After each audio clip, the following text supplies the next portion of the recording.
fois, on avait des doutes. Il y avait des gens qui avaient des doutes sur Valentin. Pourquoi Valentin? Valentin, il chassait. Et quand il chassait, il amenait des mérous. Tu m'as tabou de nado. Tu m'as tabou de nado. Tu peux le faire voir. Voilà.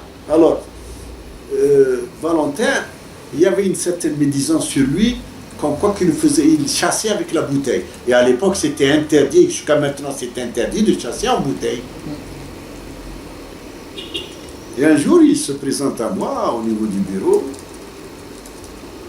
Il dit bien, c'est vous, qu'est-ce que vous avez? Et M. Benamoro, c'est personnel. Oui.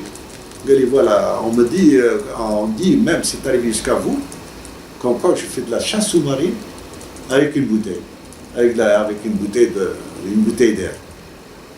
Il paraît, moi j'ai pas. Il dit non, je voudrais vous inviter pour une chasse sous-marine. Oh, ben oui, j'accepte. On a été à Infranil. Une semaine après, on a été à Infranil avec ma tenue, il avait sa voiture était là. Et il m'a amené là, dans l'endroit là. On a eu la source à droite de la source. La source à Infranil. Voilà, à droite de la source. Et il a commencé, on est descendu ensemble. On a plongé ensemble, commencé à palmer. Et crac, 10 mètres, pas de problème. 15 mètres, pas de problème. Commencé à 16, 17 mètres, 18 mètres. Pour ma part, j'avais pas l'entraînement nécessaire, c'était pas tous les jours. Oui, je chassais tous les jours.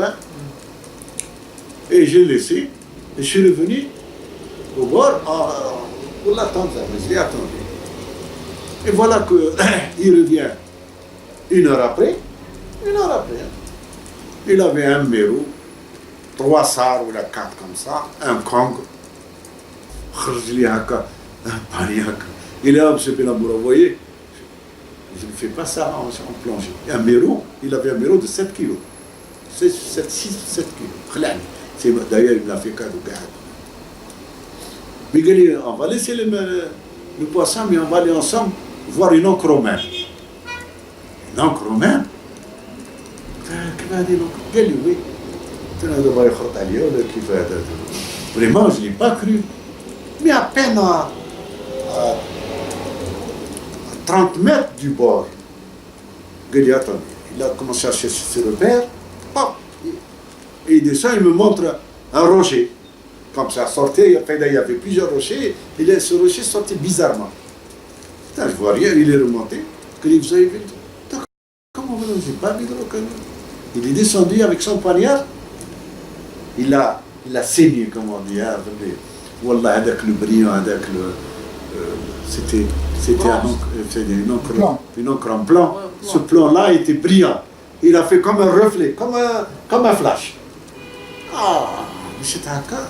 C'est trop gros pour l'emporter, mais il va falloir avoir des moyens pour sortir. Mais justement, si vous voulez qu'on sorte, on sort. D'accord. J'ai mobilisé la PAF, j'ai mobilisé les remorqueurs, mais à l'époque c'était Scafino oui. Qui avait les remorqueurs. Et on a été là.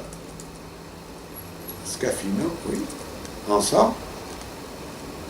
Et à l'époque, j'étais déjà président de la Ligue de plongée et de chasse sous-marine, la Ligue de sauvetage, de plongée de chasse sous-marine, Dr Rahal.